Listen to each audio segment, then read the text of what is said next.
pour nos clients, au niveau de la structuration des idées de contenu, de la création de contenu et du coup du setting derrière, juste pour vous donner une idée de comment vous pouvez être plus efficace dans la création de vos posts. Et du coup, ça commence par un dashboard sur Notion. Et du coup, je reprends sur la partie contenu. Nous, ce qu'on fait, c'est qu'on passe quand même beaucoup de temps avec les clients au début pour vraiment capter un peu leur histoire, ce qu'ils font, leur ICP, où est leur audience, si elle est vraiment sur LinkedIn, si oui, un peu qui parle de quel sujet.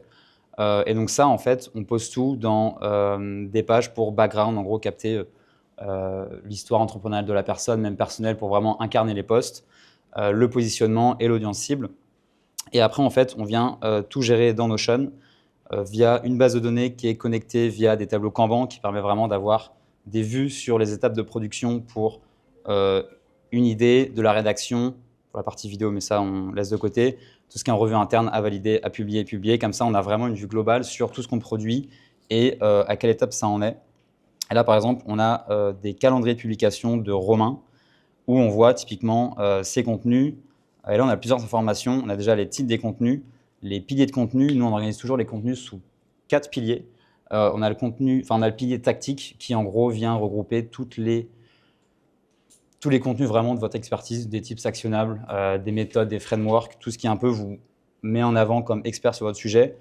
Un pilier insightful qui est un peu genre justement l'actualité sur le secteur, toute votre vision que vous pouvez avoir par exemple sur l'IA, si vous êtes une entreprise d'automatisation et d'IA, les nouveaux modèles qui sortent, comment on peut les adapter, etc.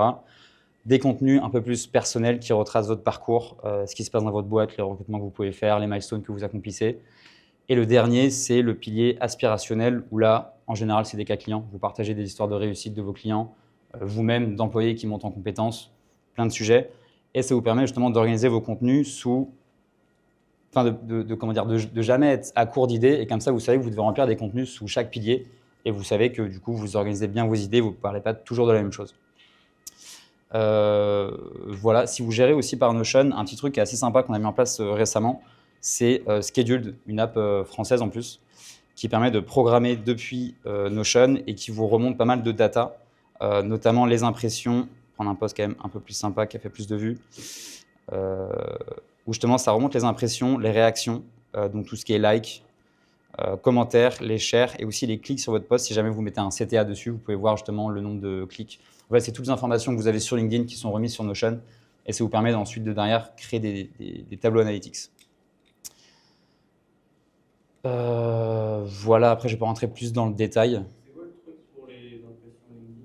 Scheduled, programmé en anglais.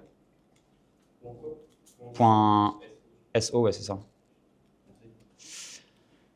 Donc ça, c'est pour la partie contenu. Si vous avez des questions, on pourra les traiter après. Et ensuite, pour la partie setting, on fonctionne justement sous forme de routine d'engagement, où en gros, nos setteuses se mettent dessus et voient concrètement les scripts de setting qu'on utilise pour chaque profil en fonction de chaque source. C'est-à-dire que nous, on traite les leads en fonction de chaque source. C'est-à-dire, là, ce client-là, on gère uniquement l'inbound, donc ce qui vient à eux grâce au contenu qu'on partage. Donc, typiquement, les points d'entrée, c'est visite de profil, interaction de contenu, si les gens like ou commentent, ou les demandes de connexion entrantes qu'ils peuvent recevoir. Parce qu'on ne va pas s'adresser de la même façon à quelqu'un qui te demande en connexion parce que du coup, il est ultra chaud, ça veut dire qu'il veut parler avec toi, à quelqu'un qui juste a liké ton post, qui peut être un peu froid, mais quand même par un biais est intéressé à ce que tu fais. Et là, en vrai, il y a plusieurs choses. On peut soit justement faire un peu le framework que Valentin présente très bien, qu'on fait sur ce client-là. Sur d'autres clients, on peut le faire un peu différemment pour l'adapter un peu à leur voix. Donc, après, forcément, tu modifies parce que l'expertise n'est pas la même. Les contenus que tu vas pousser ne sont pas les mêmes. Les icebreakers, on les pense un peu différemment aussi. Ensuite, il y a toute une partie ressources à partager. Typiquement, Valentin, ça peut être toute sa chaîne YouTube. Là, dans le cas de ce client-là, c'est des projets d'investissement immobilier sous forme de vidéos. C'est vraiment des petits trucs qui peuvent être sympas à justement partager à votre audience pour apporter de la valeur avant les premiers rendez-vous. Et ensuite, vraiment, le cœur du moteur, c'est encore une fois un calendrier où chaque jour, par exemple, Christelle, elle doit répondre aux personnes, relancer les personnes et contacter des personnes. En gros, envoyer des premiers messages. Et dedans, encore une fois, bêtement, on a repris la structure de Valentin parce qu'il faut aller vite, modifier à notre sauce où elle a le lien de rendez-vous de cette personne-là. J'ai fait un loom où j'ai fait une session de voilà, le setting, ça marche comment. Et grosso modo, j'explique noir sur blanc ce que tu dois faire pour chaque étape de ta routine d'engagement. Du coup, juste, il y a qui utilise Breakhold parmi vous? Ok. Ouais, vous êtes pas mal, ok. T'as fait une belle propagande, je pense, Valentin. Du coup, le but ici, c'est de vous montrer comment vous pouvez gagner un peu plus de temps sur Breakcode, parce que c'est manuellement, ça prend énormément de temps, et en full IA, bah, c'est assez naze, faut se le dire. L'IA, le plus souvent, va essayer de reformuler la taille de la personne pour faire quelque chose de personnalisé, ça rend pas très bien. Donc le but ici, c'est de faire du setting en semi-IA. Donc comment on fait ça? Bah, déjà, ça va être la stack, c'est Notion, Breakcode, Claude. Claude va être l'orchestrateur, bien évidemment. À savoir que du coup, Notion et Breakcode, ils ont un MCP pour Claude. Donc ça va être super intéressant de l'utiliser ici. Notion, comme vient de le montrer du coup Paolo, on met nos scripts ici dans Notion. Avec, donc, pour chaque liste, on a nos scripts. On a Breakcode qui va être donc le terrain de jeu. Et on va voir Claude. Donc juste pour aller un peu plus loin sur à quoi ça ressemble Breakcode de notre côté à nous, on a nous sur People, donc premier message envoyé, après je ne sais pas si vous êtes sur la migration, enfin si vous êtes sur la V1 ou la V2, mais en tout cas on est sur la V2 maintenant. On a nous juste une inbox, premier message envoyé, donc les premiers messages envoyés à nos leads. Et après si vous allez vraiment dans la section inbox ici, on a deux views de notre côté, c'est à répondre et à relancer, c'est simple. Donc à répondre, c'est tous les gens qui sont dans tous mes statuts à moi, plus mon account, et derrière, done is not checked. Donc tout simplement, c'est-à-dire que ces gens-là, c'est forcément, ils m'ont envoyé le dernier message, eux. Ok. Comme ça, je suis sûr d'avoir que des gens à qui je dois répondre. Et dans relancer, le meilleur filtre à faire, c'est de faire last message date more than 2 days. Encore une fois, mes statuts, juste pour filtrer, et mettre mon account. Et ici, du coup, j'ai que les gens à qui moi j'ai envoyé un message il y a plus de 2 jours et qui ne m'ont pas répondu. Et donc, c'est des gens que je dois relancer. Donc ça, c'est les views qu'on utilise de notre côté. Et donc, si je retourne, elle est où ma... J'ai mis mon... Ok, parfait. Tac, ici. Donc en gros, ce qu'on a fait, nous, c'est qu'à travers Claude, Notion et Breakcode, on a créé un skill. Claude va aller dans Notion récupérer les scripts en fonction du coup de la source de la personne, va aller sur le profil de chacun via Breakcode, va récupérer l'URL LinkedIn, et via Claude Chrome, va aller sur le profil du coup de chacun, va regarder la bannière, la tagline, son expérience, etc. Et en fonction de tous ces paramètres-là, va me faire le premier message envoyé du coup à ces personnes-là. Mais du coup, il ne va pas l'envoyer, il va juste me faire une suggestion de ce message-là parce que je ne veux pas qu'il l'envoie, parce que ça se trouve, il va faire quelque chose de merdique, peut-être quelque chose de trop long ou quoi. Dans tous les cas, je peux l'optimiser. Mais en tout cas, en termes de temps passé par leads, ça me le réduit drastiquement parce que j'ai beaucoup moins de réflexion à faire. Je suis sur une suggestion qui est déjà solide. Potentiellement, j'ai une petite phrase à enlever, une petite phrase à rajouter, mais je ne pars pas de rien. Et donc, concrètement, au niveau du breakcode, tac, supprimer message envoyé. Si je remonte tout là-haut, par exemple, déjà, je peux me rendre compte ici que Breakcode, Claude, quand il est passé dessus, il s'est rendu compte qu'il y avait déjà une discussion qui avait été faite avec ce gars-là. Donc, il n'est pas censé être dans le premier message envoyé, il est censé être dans discussion démarrée. Donc, déjà, première chose que peut faire Breakcode.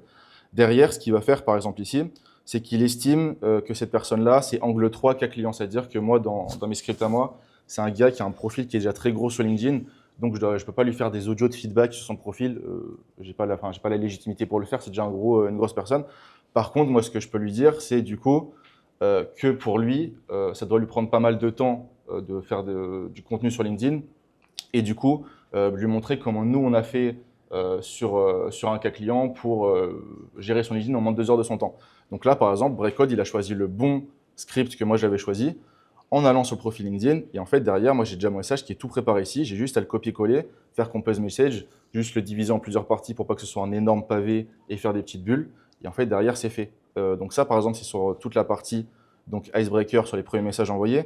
Mais ce qui va être intéressant aussi, c'est toute la partie relance. Parce que vous pouvez faire des relances qui sont classiques où c'est prénom, point d'interrogation, etc. Mais il y a peu de chances que les gens vous répondent. Par contre, s'il y a un peu de personnalisation dedans, il y a beaucoup plus de chances qu'il y ait des réponses. Du coup, si je vais sur le profil d'un client, voilà, parfait. Donc là, par exemple, nous, par contre, sur Nicolas House of Mentor, ce qui est cool, c'est qu'on peut faire l'automatisation sur les premiers messages. Allez savoir pourquoi ça marche. Sur lui, il n'y a pas besoin de faire beaucoup de personnalisation, donc ça marche. Par contre, sur les relances, on essaie de le faire. Donc là, on a eu le premier message qui est parti sur du côté inbound. Et derrière, par exemple, encore une fois, le Breakcode, Claude va aller donc sur le profil de la personne et va essayer de faire du coup une relance personnalisée. Donc nous, par exemple, si je vais sur Notion et que je regarde le script du coup que l'on a prévu pour Nicolas, qui est, si je dis pas bêtises, ici, hop, là on était du coup dans une demande de connexion, si je dis pas bêtises. Donc je suis allé sur ton profil entre-temps, de ce que j'ai compris, tu XXX, donc reformuler en une phrase ce que la personne fait basé sur la headline plus le post actuel. QQQ, du coup, c'est une question simple ancrée sur un douleur infopreneur. Donc là, nos deux variables, le but, c'est que du coup, Claude le fasse elle-même et là, va le faire par exemple. Donc je suis allé voir ton profil entre-temps, tu diriges mélange en plus de ton activité de coach leadership, ça fait 2 casquettes à porter. Ton plafond, en ce moment, il est plus côté développement de la boîte ou côté temps que te bouffe l'accompagnement à te lire Nicolas, par exemple. Et derrière, ce qu'il va faire, qui va être intéressant aussi, c'est qu'à chaque fois, il va vous flaguer si, encore une fois, cette personne fait partie de votre ICP ou non. Parce que même si Sales Navigator peut bien faire son taf, etc., il y a toujours des gens qui passent à la trappe ou des gens qui sont vraiment pas qualifiés du tout. Et du coup, Claude va pouvoir faire cette dernier petit filtre avant de vous envoyer ça. Et c'est tout, je crois, de mon côté, hein, si je dis pas de bêtises. Je sais pas si vous avez des questions, du coup, sur le sujet. Ouais, la faute d'orthographe et des Attends, sans majuscules. ça fait Attends, exprès. t'as pas le micro. Ah ouais, pardon. Sans majuscule, on fait exprès. Ouais. Parce que j'ai vu que dans les. Sans majuscule, on fait exprès. Sans majuscule, on fait exprès. En fait, des fois, on change. Ça dépend à qui on parle. En fait, on tente juste des variables là-dessus. Des fois, par exemple, le hello, on fait une erreur dessus, on en met 3L. En fait, on essaie juste dans le truc le plus humain possible. Erreur d'orthographe, le plus souvent, limite, là, si on l'a fait, c'est désolé pour ça. Mais sinon, c'est juste, par exemple, manque de majuscules. Si on fait, par exemple, je sais pas, on est sur un truc de 4 messages envoyés, mais par exemple, on va pas mettre de majuscules à tous les messages. Ok. Des trucs un peu comme ça qu'on fait. Ok. Et est-ce que cette règle-là, vous la faites même pour tous les profils? Non, en gros, Parce que tu vois, je me pas dis, vraiment. enfin, je sais pas, mais je te donne un exemple. Si tu contactes un truc, j'en sais rien, je connais pas vos clients à qui vous parlez et tout là, enfin, sur ces cas-là. Mais je sais pas, tu vois, peut-être que des personnes que tu contactes, des gars qui sont plus sérieux, tu vois, genre, est-ce que ça vous le faites ou tu vois, comment. Tu parles des fautes d'orthographe ou de la forme des messages? Ouais, bah les deux. En vrai, typiquement, Nicolas, en fait, le setting, il faut toujours garder ça le plus humain possible. C'est pour ça que, à part les premiers messages, on divise en plusieurs tu vois, bulles. Donc, par exemple, la première ligne, on leur envoie en un message, la deuxième en un autre message, et Nicolas encore un autre message. Typiquement, Nicolas, lui, c'est un profil qui a 45-50 ans. Donc, c'est pour ça qu'on signe un peu comme un boomer, tu vois, à la fin, ou genre atelier Nicolas, parce qu'en vrai, ça marche bien. Et on fait genre merci, on met Elco. Je sais que Valentin, tu as ta technique, tu mets 3L par exemple au Hello. En vrai, c'est des trucs tout con comme ça. On n'a pas vraiment à B-tester.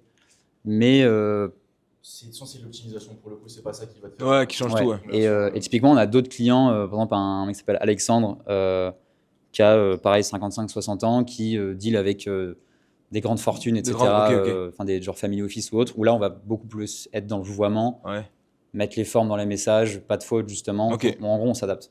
Et à prendre en compte, encore une fois, que Claude, du coup, là, c'est encore une V1 ce que je suis en train de faire sur le skill. Je trouve juste qu'il y a vraiment un intérêt en termes de gain de temps, mais il y a tout amélioré. Et en fait, c'est à travailler pour chacun, pour chaque profil d'entre vous.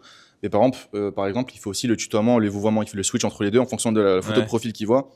S'il voit que la personne entre 40 et 50 ans ou plus, il va aller sur du vouvoiement au lieu du tutoiement. Ok. Donc ça, c'est intéressant aussi, ça se fait tout seul, tu vois. Ouais. Il y a encore des erreurs, par exemple, moi, c'est pour ça que je garde cette validation humaine que je fais à la fin, mais il y a des erreurs, peut-être 20% des cas, le script, il est à côté de la plaque. Il y a des fois où la phrase elle est un peu trop longue, mais je gagne sur la globalité, ça permet de vraiment gagner beaucoup de temps, et surtout sur les relances, où j'essaie de les personnaliser à chaque fois. Par exemple, nous, sur Ellipse, donc pas sur Nicolas, à la fin, c'est toujours un petit compliment. Donc on relance par rapport à la question que j'avais fait avant, j'ai pas eu de réponse, je fais ma relance, et je fais au passage ton dernier post sur il était vraiment top. Ça, je le fais plus. Du coup, je suis pas allé sur le profil, c'est Claude qui y va, il me dit, il fait ce petit message en plus.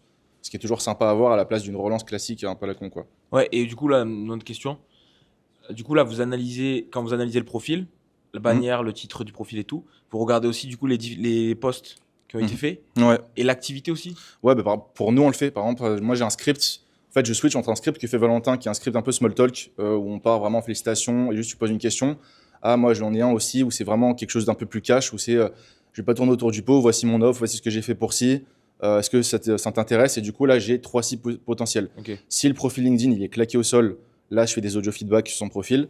Si le profil il est sympa mais il poste pas, là j'ai des audios sur sa création de contenu. Et si le profil il est énorme, là du coup je joue pas du tout. Justement, je fais le contraire. Je dis de base je fais des audios de reco. Là ça sert à rien sur toi, tu es déjà carré à ce niveau-là. Et Claude choisit encore une fois sur quoi il est carré. Par contre, je peux t'envoyer un cas client. Il a choisi le cas client par rapport à ceux qu'on a du coup dessus. Ok. Je voudrais juste comprendre vos questions. On fait une petite pause en 10 minutes pour tous ceux qui font une petite pause. Juste mini disclaimer là-dessus. Vous avez automatisé du coup une grosse partie de la partie setting parce que du coup vous l'avez fait beaucoup à la main avant. Ah oui. Je précise parce que c'est beaucoup de gens qui l'ont pas fait et se disent je commence sur la partie IA et c'est là en général tu vois où c'est vraiment un désastre. Donc on le fait vraiment à la main au début et une fois qu'on voit ce qui marche et ce qui marche pas, là on commence à le faire. Enfin, nous avec Owell, du coup on teste du coup du setting également IA qu'on met en place un peu comme vous. On le fait maintenant qu'on a du coup des datas qu'on a fait à la main sur des centaines de milliers de profils. Ouais, c'est ça.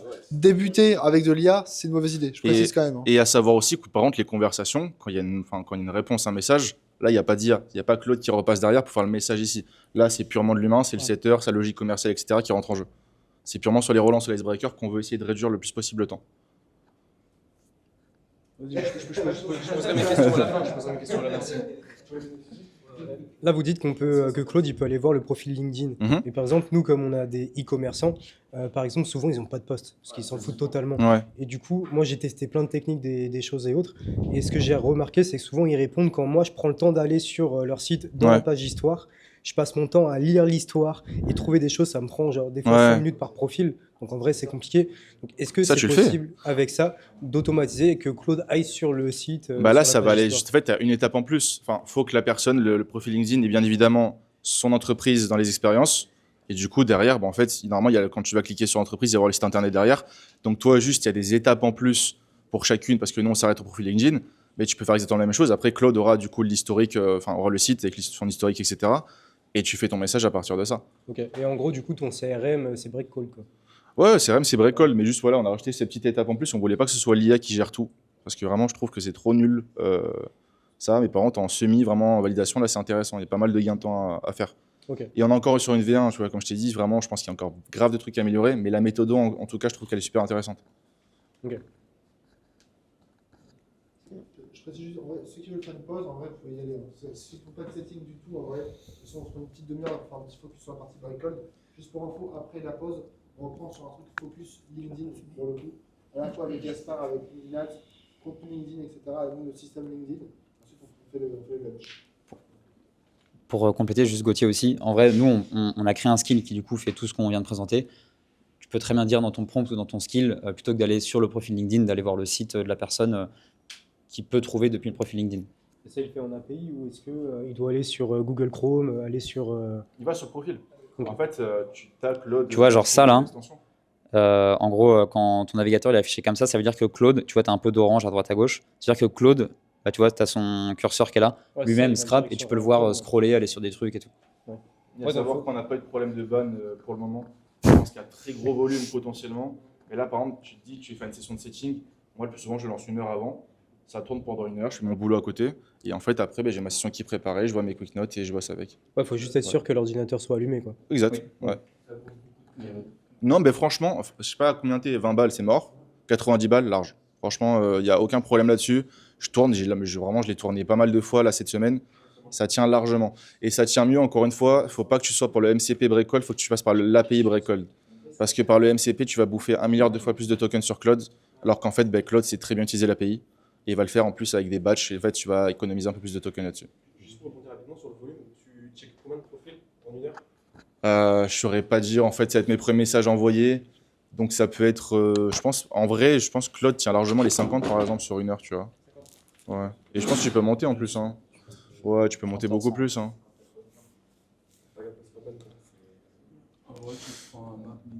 Ouais, là tu pars en agent là. Ouais, c'est un peu ça en vrai, hein. Vas-y, vas-y.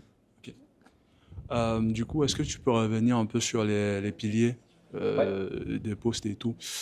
Le deuxième pilier, je sais plus c'était lequel, tu as dû préciser, mais j'avais pas entendu. Ce que je voulais savoir en termes de volume et de cadence, qu'est-ce qui marchait le plus et par rapport à vos tests? Ça, en comment vrai, est-ce que vous organisez ensemble? c'est un peu en fonction de chaque personne. Je prends l'exemple de Alexandre, j'en parlais juste avant. C'est un mec qui parle à des gens qui suivent beaucoup les sujets de géopolitique, de flux financiers, de migration de fortune à droite à gauche. Et lui, typiquement, au début, on essayait de faire des trucs un peu très personnels sur son parcours, parce qu'il a un parcours super intéressant et tout. Et on s'est rendu compte que le pilier personnel, peut-être qu'on l'a mal abordé, mais parlait pas trop à sa cible. Alors que le pilier un peu justement vision sur son secteur, on a fait que des bangers avec lui. Tu vois, là, 114 000 impressions. Son plus gros, il a 300 000 impressions. Il y en a genre 5-6 qui sont à 80-90 000 impressions. Toujours sur le même pilier, insightful, mais c'est en gros ta vision du secteur et ce qui s'y passe. Et ce que tu apportes un peu dessus, en plus de ta vision personnelle et ton expérience. En fait, il faut toujours incarner ton poste. Et ça, tu vois, pour lui, on en fait, je dirais peut-être 70% de ses posts, c'est du insightful. Insightful, ok. Alors que pour d'autres profils, typiquement peut-être Thibaut, on fait peut-être plus de tactique sur tout ce qu'on fait. Parce que c'est... lui, il a peut-être plus de matière là-dessus à dire que sur du personnel. En fait, c'est aussi en fonction de toi, de ce que tu veux. Par exemple, typiquement, si tu veux plus convertir sur ton profil, tu vas peut-être plus plus présenter de contenu expertise. Alors, si tu veux peut-être plus grossir, plus parler de sujets perso et de vision de ton secteur, Ok.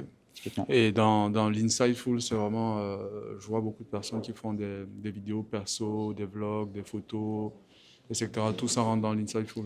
Tout ça, enfin, ça dépend. En vrai, les piliers, ça, comment dire, ça orchestre les sujets que tu abordes et pas tant le Ok. format. Ok. En gros, tu as les sujets qui vont être, je sais pas, toi par exemple, tu es dans l'intégration de talents offshore dans l'IT. Mhm. Bah, ton sujet, ça peut être les talents qu'il y a à Madagascar, comme quoi c'est sous-coté. Un autre sujet, ça peut être la relation que tu as avec tes clients, les clichés qu'on peut avoir sur ce genre de talent. Ok. Et ensuite, le format, ça peut être genre carrousel, vidéo, justement, tu vas à Madagascar, tu montres un peu les bureaux, comment ça bosse à l'intérieur. Et du coup, tu vois, je pense que la vidéo se porte bien pour les sujets un peu personnels et expertise. Typiquement, ce que fait Valentin, enfin, dans ses vidéos, de ce que j'ai vu, c'est tu as beaucoup de personnel et d'expertise. Ah, En gros, mélangé, il te ouais, montre sur son écran, voilà comment j'ai fait pour X. Ok. Merci. Au niveau des posts, comment vous faites pour connaître le sujet de vos clients? Alors là, c'est géopolitique, des trucs. Beaucoup de curiosité, beaucoup aller se renseigner dessus. Et j'en parlais rapidement, c'est qu'en gros, au début de la collab, on fait un appel de kick-off de genre 1h30, 2h, Mm. où on prend le temps de vraiment creuser en profondeur ce qu'ils font, leur histoire, leur sujet, leur secteur. Et après, on a des calls récurrents une fois par mois, quand c'est possible pour eux, pour justement reparler de leurs actus, des événements auxquels ils ont assisté, quelles discussions s'en sont sorties, pour justement vraiment essayer d'incarner les posts et que eux nous donnent la data, qu'on complète à côté. Tu vois, je suis abonné à des newsletters de finance et de je ne sais quoi qui de base m'intéressaient pas et je me découvre à m'intéresser. Donc en vrai, c'est aussi passer du temps sur savoir ce qui se parle dans le milieu, quoi. Et le truc en plus, du coup, c'est quelque chose que tu peux vraiment faire toi de ton côté, ou que ce soit par exemple, toi, tu peux le faire avec Gauthier, par exemple, qui te pose des questions, ou en fait juste avec Ilia. Parce qu'en fait, le gros problème, c'est qu'il y a la plupart des gens qui veulent des idées de contenu, elles se posent un peu comme ça, en mode, bon, faut que je trouve des idées de contenu. Il n'y a rien qui sort quand tu penses comme ça. Le meilleur moyen, c'est, par exemple, quand tu as une conversation, ben là, tu vas avoir des anecdotes qui arrivent, etc. Ben là, il faut faire pareil. C'est pour ça que nous, on le fait en content call pour poser des questions, qu'on arrive en discussion, et c'est là qu'on a les pépites, qu'on en trouve les meilleures infos chez nos clients. Bah, tu peux le faire par exemple, c'est avec l'IA. Tu fais en sorte que voilà, tu prépares 1 heure de session d'interview avec l'IA qui doit te parler par exemple de ton histoire à toi. Ben, tu viens d'où, qu'est-ce que tu as fait, c'est quoi ton entreprise, c'est quoi tes goulots d'étranglement, etc. Et du coup, bah, tu peux te baser sur ces piliers justement. Il faut qu'il te parle de ton histoire, c'est quoi toi la vision que tu as dans ton domaine, etc. Tu parles pendant 1 heure et à la fin, bah, tu as ce gros fichier là que tu peux utiliser pour ta création de contenu par la suite. Et là, encore une fois, tu peux le remettre dans Claude en mode à partir de ça, donne-moi 30 idées de contenu. Tu vois. Ok, ouais, c'est bon. Et autre question, du coup, vous avez dit que vous faisiez du setting sur les profils qui avaient liké, qui avaient demandé en connexion, etc. Est-ce que vous faites aussi pour vos clients du setting, mais genre sur d'autres types de profils, genre, par exemple, moi j'ajoute une personne, Ouais. elle me rajoute, du coup, ou c'est seulement genre, Ouais, bah c'est justement, on distingue l'inbound, donc tout ce que j'ai Ouais. présenté, et l'outbound, donc des gens qui ne te connaissent pas. Et ça, on le fait quand il n'y a pas assez de volume dans l'inbound.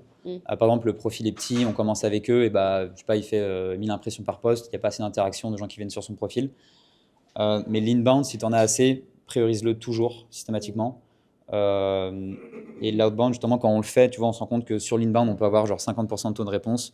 Et l'outbound, c'est genre 10, 20, 30 quand tu es bon. Enfin, en tout cas, de nos chiffres, je sais pas ce que Owell t'en pense, mais c'est. Bah, sur l'inbound, c'est toujours grand minimum 40%. Quand c'est bien fait, tu vois, même en automatisant les premiers messages. Et quand on voit que ça chute, bah, on personnalise à la main, tu vois, les premiers messages. Mais là, ça le fait. Mais c'est vrai que l'outbound, bah, même tu passes plus de temps parce que du coup, tu peux pas scraper automatiquement les gens. Il faut créer des listes, envoyer des demandes de connexion. Même le taux d'acceptation est plus bas et le taux de réponse sera plus bas. Mais tu sais que bah, tu vas viser ta cible. Donc, je sais pas, j'en parlais à quelqu'un hier. Même si la personne, entre guillemets, elle va pas devenir cliente ou te gosse sur le setting, c'est quelqu'un qui demain peut voir tes contenus, liker et ouvrir, entre guillemets, enfin, tu sais, quand quelqu'un like sur LinkedIn, ça, tu vois qu'il a liké tel contenu et du coup ouvrir son réseau pour que les gens de son réseau voient tes contenus derrière. Mais parce que vous ajoutez aussi les personnes sur LinkedIn Ouais. pour vos clients. Ouais, tout à fait. Ok. Il y a un logiciel. Ok. Et je suppose sur des listes outbound, sur des listes qualitatives en outbound, après on n'a jamais réussi à aller plus loin, mais tu peux t'attendre à avoir du 40% de taux d'acceptation, ce que je trouve assez solide. voilà, sur des grosses, enfin, des listes qui marchent très bien, sur des bonnes listes où tu as bien trouvé, tu peux avoir un taux d'acceptation de 40% et derrière, je pense avoir un reply vers 25%. Mais là, tu es sur, pour nous en tout cas, une bonne liste. Après, potentiellement, elle va dire que tu peux aller chercher beaucoup plus loin, tu vois. Et vous faites à la mano, du coup, non, vous utilisez un outil pour ajouter. Vous faites les listes à la mano et vous ajoutez après avec un outil. Ça. Bah, là, du coup, on a Reactine, ok, ouais, je vois. Reactine, du coup, pour tout ce qui est. En fait, on va avoir deux façons de le faire. Premier, Sales Navigator, parce que nous, vu qu'on fait que du setting, Sales Navigator, on est sûr de récupérer l'URL LinkedIn. Donc, c'est un bon moyen de le faire. Mais des fois, les paramètres Sales Navigator peuvent être pas si exceptionnels que ça. Donc, à voir là-dessus. Et la deuxième chose qui est intéressante sur Reactine, c'est qu'il y a tout un système de listes et de spire que vous allez pouvoir voir ici.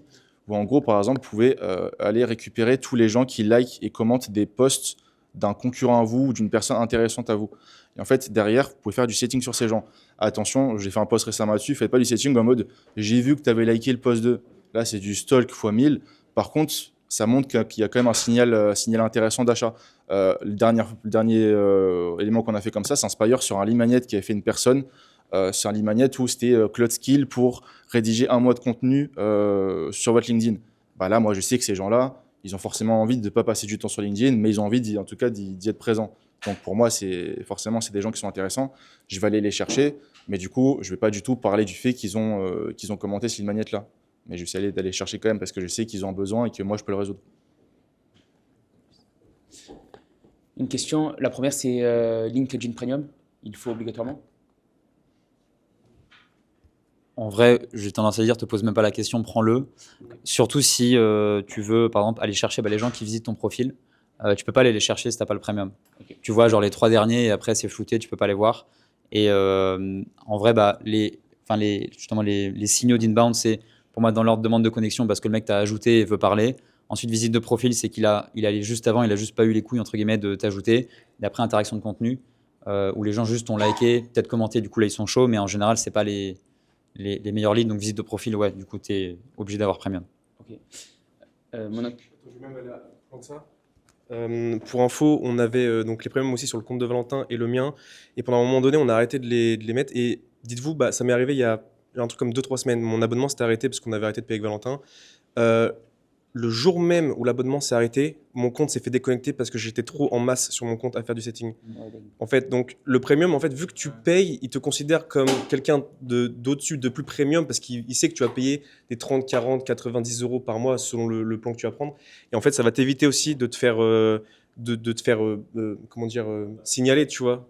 Ok. Mais quand même, toujours faire attention, mais tu vas faire beaucoup plus de masse en ayant le premium. Ok. Vraiment, genre, c'est quelque chose qu'on a remarqué. Moi, j'ai eu aucun problème sur LinkedIn pendant presque 2 ans, à part du coup 2-3 avertissements, mais tu vois, ça c'est la classique quand tu fais du setting. J'ai pas vu, du coup, ma carte était mal connectée à LinkedIn. Donc en fait, il y a un sales dev qui n'est pas passé pendant 1 mois. Le jour d'après, c'est là où j'ai failli perdre mon compte. Du coup, j'ai dû négocier avec le compte de LinkedIn, etc. Enfin, je pourrais en parler, mais pas publiquement pour le coup, ça je pourrais pas.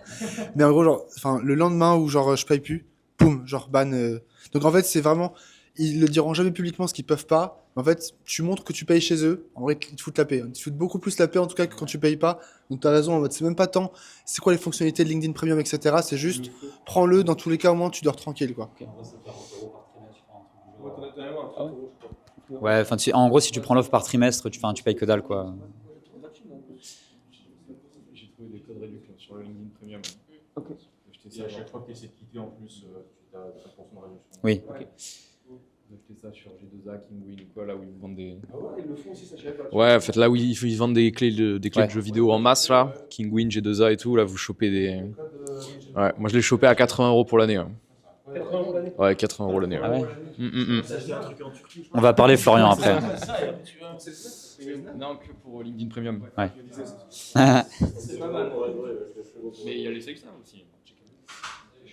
Bon, mais 2 autres petites questions aussi. La deuxième, c'est moi, je fais de l'identification et de la qualification hors LinkedIn. Et parfois, déjà, je tombe sur des mecs qui ont des profils qui sont morts, pratiquement. Vous les contactez quand même ou pas?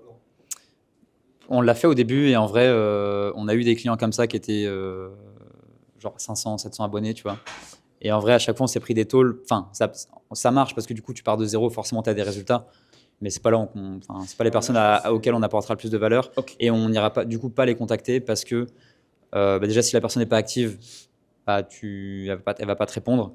Et si elle a pas d'abonnés, pas de contenu ou autre, ça veut dire qu'en gros, elle n'est pas sur la plateforme, quoi. Ok.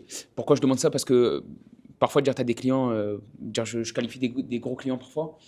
Le mec qui me rajoute, il l'accepte. Ok. Il n'y a que moi dans le flux pratiquement dans ses Ouais. abonnés. Et là, je me demandais si c'était intéressant de rebondir rapidement avec lui. Bah, pour le coup, oui, si tu as envoyé une demande de connexion, c'est que le mec veut te parler sur LinkedIn. Ok. Ouais, je vais tester ça. Et la dernière question que j'avais, vas-y, si tu veux rebondir. Vas-y. Il y a aussi un truc à prendre en compte, c'est que la personne n'a pas beaucoup d'abonnés. En soi, c'est pas tant un problème si la personne est active sur LinkedIn. Tu as plusieurs moyens de le voir. Alors, si la personne t'ajoute, forcément, elle est active parce que c'est elle qui t'a ajouté. Si toi, tu comptes ajouter et prospecter à froid une personne, tu as aussi un autre moyen. Si tu vas sur un profil LinkedIn au pif, tu vas pouvoir voir, tu peux regarder déjà s'il poste. Donc, s'il poste, forcément, c'est qu'il est actif. Et en fait, tu peux regarder après, tu as les commentaires. Commentaires. Et s'il met des commentaires, par exemple, même des trucs cons, des lead magnets, tu vois, il a fait un lead magnet il y a 2 semaines, bah, en fait, ça veut dire qu'il regarde quand même de temps en temps. Donc, ça peut être intéressant. Le nombre d'abonnés, ça dépend ce que tu vends, tu vois. En plus, eux, ils sont sur du contenu. Donc, si le mec, il a vraiment genre 20 abonnés et d'après eux, c'est pas efficace parce qu'il va pas forcément faire du contenu après, c'est pas intéressant. Pour toi qui vends du site, tu t'en fous. Le mec, il a 20 abonnés, tu le contactes et en plus, tu as encore plus de chances qu'il t'accepte potentiellement parce qu'il a vraiment personne à ajouter. Donc, ça dépend. Par contre, si le profil il est mort, c'est-à-dire que le mec ne commente pas, ne like pas, ne fait pas de post, ne perd pas ton temps, l'ajoute pas. En tout cas, à froid. S'il t'ajoute, ajoute-le direct. Enfin, Parce que là, accepte. en fait, tu vas juste perdre sur tes 150 invitations par semaine, tu vas perdre, entre guillemets, sur Ouais, une place, en sur fait. cette personne. Tu perds juste une place. Attends, j'ai juste. Juste pour rebondir pour ce truc-là, ouais.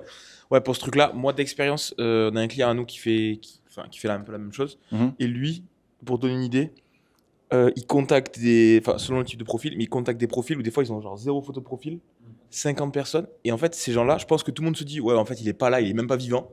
Et en gros, et en fait, le gars, il est vraiment, j'ai l'impression que le compte il est mort. Et en fait, ils ont un taux de retour de ouf, tu vois. Mais ça dépend du milieu. Genre là, pour te donner une idée, le milieu c'est genre les mairies, tu vois. Le mec de mairie, il a même pas sa photo. Ça m'étonne tellement pas. Zéro ça, chance ouais. qu'il ait sa photo, tu vois. Et en fait, on a un retour. Enfin, eux, c'est pas nous qui gérons, mais genre eux, ils ont un retour de ouf sur ces profils-là, tu vois. Parfois, tu as des Didier, je ne sais quoi. Tu peux avoir genre 60 piges retraités. Tu les contactes, ça répond. Ah, vas-y. Ouais, et tu vois, et aussi autre truc, des fois, je pense à ça, le retraité. Des fois, tu as des retraités qui répondent et qui disent, ouais, putain, je suis plus dans le service, machin, contacte ce gars-là. Et là, t'es en mode, le mec, il t'a foutu le mail en clair. T'arrives, tu dis, ouais, je viens de la part de Didier, les gars, let's go, quoi. C'est un ami. Dernière question que j'ai. Quand vous avez des clients qui vous ghostent par message, j'ai vu ça là récemment. Il y a des gens qui utilisent des automatisations pour retourner sur le profil de l'utilisateur, juste pour faire un vu. Ouais. Vous avez fait de la BTS dessus Ça, pour la coup, on n'y a pas touché, tout simplement parce que l'outil qu'on utilise pour le moment, du coup, qui est Reactine, l'a pas mis en place. C'est plus Lemlist qui l'a mis en place, ce genre de truc qui est intéressant. Mais Reactine, nous, pour l'instant, on le garde parce qu'ils ont encore, justement, tout ce que je dis, Spire et tout. Tous ces éléments-là sont pour l'instant pas présents sur Lemlist. Du coup, on préfère garder Reactine, mais on n'a pas système de visite de profil, etc. Par contre, Mais je ne sais pas si vous l'avez testé vous chez Offbound, mais en vrai, j'ai l'impression que ça peut marcher. Tu vois, parfois tu vas visiter, tu vas liker. Tu peux aussi te faire des listes sur Breakcold où le mec automatiquement après, je sais pas si tu peux le faire avec Make automatiquement. En bref, tu as moyen d'automatiser le truc pour si un mec n'a pas répondu depuis 30 jours, il passe dans une liste et tu peux faire du social warming, aller commenter rapidement et tout. Ok. Ouais, stylé. Mais en général, quand un mec te ghost, nous on aime bien et ça marche plutôt bien pour pas cramer entre guillemets ta cartouche du mec. C'est toujours bien finir en mode écoute, je pense que tu avais juste pas le temps en ce moment, donc toujours ouvert de rediscuter dans 2-3 mois si besoin. On se tient au courant si jamais le sujet est chaud pour toi d'ici là, avec plaisir. Et à la fin, tu lui mets un petit call to action ou... Non, même pas. Vraiment naturel en mode écoute, c'est pas grave, on se reparle plus tard, tu vois, pour pas faire forceur. Merci les gars. Du coup, pour répondre même directement à ta question, juste aller visiter le profil. Si t'as pas d'autres actions derrière, en vrai, ce sera pas grand intérêt parce que les gens qui ont le premium ne regardent pas souvent les gens qui visitent leur profil. En fait, ce qu'il faudrait que tu fasses, à la limite, ce qui peut être intéressant, c'est tu visites le profil et là, tu envoies un message. Mais là où tu vas aller plus loin, si vraiment tu veux travailler avec la personne, tu vas sur son profil, tu regardes son dernier post, s'il en fait, tu likes, tu mets un petit commentaire sympa, t'envoies un message. Là, ça va maximiser au max. Et en plus, dans ton message, pour la relance, si tu es déjà à 2 relances, tu sais pas quoi dire, genre juste hello, ça sert à rien. Tu lui dis ok, j'ai vu ton post, super sympa, tu reparles même peut-être un petit peu de ton commentaire, genre trop cool ce que tu as fait là-dessus, ou bien rédigé, ou je suis d'accord avec toi. Et en fait, tu relances comme ça. Et là, tu vas avoir un bon taux de retour qui va être intéressant par rapport aux relances en tout cas. Tu viens de me donner une idée de fou là, du coup. Mais on est là pour ça, on s'échange des trucs. Claude, il va sur le profil LinkedIn des gens. au moment où il analyse, je lui dis pose un petit like au passage parce que moi j'envoie un message juste Ouais. après, tu vois. Un petit commentaire. Ouais. Par rapport à ça, hein. Bah, commentaire, tu vois, encore une fois, pareil, c'est que je veux pas qu'il fasse Ouais, un truc c'est- sans validation de ma part. Mais déjà, le like, il verra que t'as like. Ouais, mais tu vois, un petit like et en Like, plus c'est bien. derrière, moi j'ai au passage. C'est déjà ça, c'est mieux que rien. Ouais. Pourquoi? Automatisation, action, ils aiment pas. Encore visite, tu vois, ça passe. Mais en fait, c'est mon compte. Pour l'instant, je suis en full crash test sur mon compte. C'est Moi, donc, une question de masse en fait. Ouais. Ça dépend si t'en fais 200 dans la journée, t'es mort. Si t'en fais allez, 50 mais étalé sur 8 heures dans la journée, peut-être ça peut le faire. moi, je pense que ça va. Ouais, de toute façon, on va tester. Hein. Je trouve ça Ouais, moi, intéressant. juste une question rapide. Au niveau des piliers, du coup, c'est toujours les mêmes? Toujours la même. Ouais, à peu près. Parce qu'en vrai. Ça regroupe tout. Ouais, c'est un groupe. Ok. En vrai, ouais, enfin, en général, quand on te parle de. Comment dire? T'as genre 36 approches sur LinkedIn différentes. On en a pris plein. Et en vrai, pour être honnête, on a repris une stratégie d'une agence suisse-allemande qui, en vrai, ça marchait très Ça bien pour marche. leurs clients. Ouais. Et au début, on faisait un peu la même chose avec des piliers différents. Et au final, ça se rapprochait quand même pas mal. T'as d'autres gens qui vont te dire tofu, mofu, bofu.